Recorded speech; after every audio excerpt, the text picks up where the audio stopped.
everyone. Thank you so much for joining me today. We're going to start this off with a quick survey. By a show of hands, how many of you guys work in an office environment where you sit most of the day, or you're in a vehicle for a large portion of your day, or maybe just on a comfy couch at home? I know that I am guilty of this, so that's what I thought. The American, or Just Stand actually came out with some statistics recently that states that the average American sits 7.7 hours of their day. And if that's not bad enough, there are some Americans that actually sit up to 15 hours a day. This has caused quite a sedentary lifestyle for a lot of people. The American Medical Association is concerned enough about it that they're stating that even if you exercise regularly 30 minutes a day, it's not enough to counterbalance the effects of sitting all day long.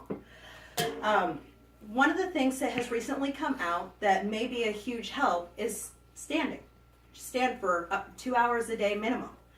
Standing helps you increase your lower your blood pressure, increase your metabolism, tones muscles, improves posture, lowers bad cholesterol, and raises good cholesterol, amongst many other things. So my name is Julie McCoubrey, and over the next couple of minutes, we're going to discuss some of the negative effects of sitting and some of the benefits of standing.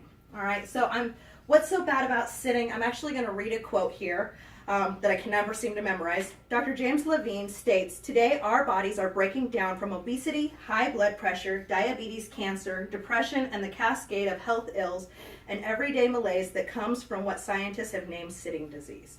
Now, sitting disease is not a diagnosable disease. It's not something your doctor will ever tell you you're suffering from, but it is something that scientists in the medical world have coined to describe all of the ill effects that sitting can do to your body.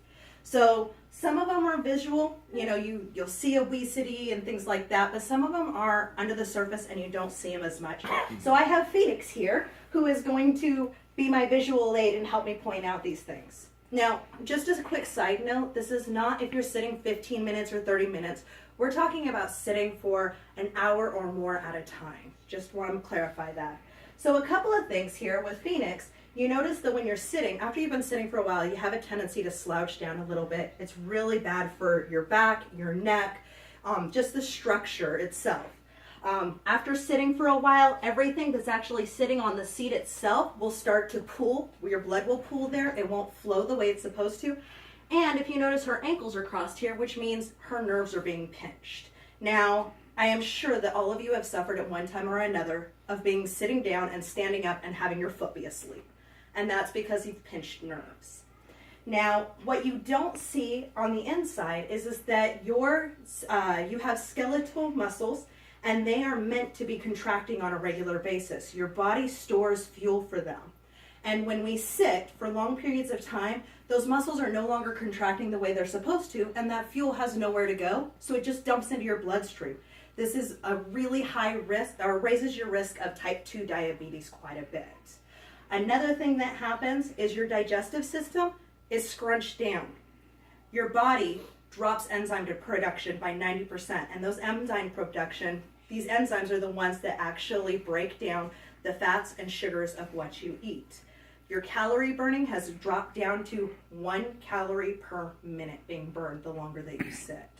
And your good cholesterol plummets. So all that pizza that I just fed all of you guys, your body is not digesting it at all right now with you sitting. Okay, so Phoenix, go ahead and stand up for me.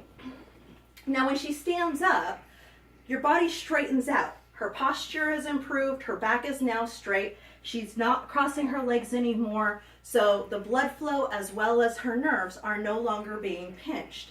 Another thing, if you notice, her stomach is all nice and straight now. Even just simply standing up and moving around a little bit boosts those enzyme production back to where it's supposed to be. And simply standing, you're now burning 3 calories per minute, which doesn't seem like a lot, but it does add up. Thank you very much, dear. Now, there are some oppositions when it comes to stating that standing is going to help out with this.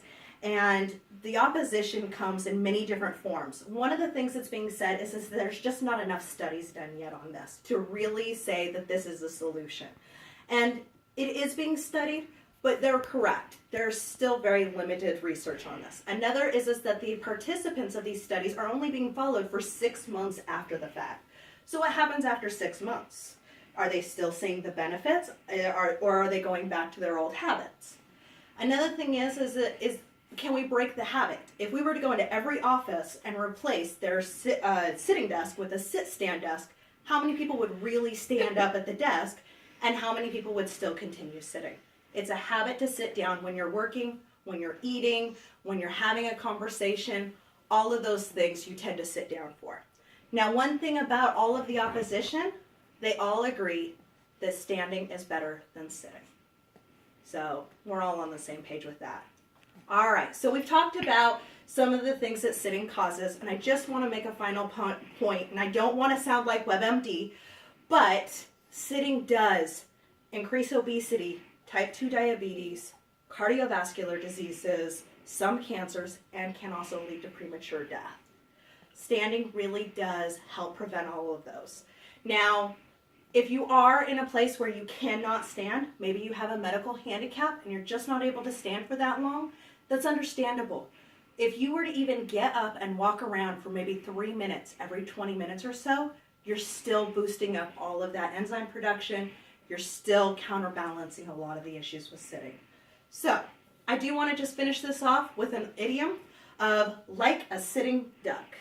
Now, the comment like a sitting duck was created by hunters because they stated that a sitting duck on the water is much easier to shoot than a duck flying through the air. Right now, we're all sitting ducks until we stand up for our health. Thank you.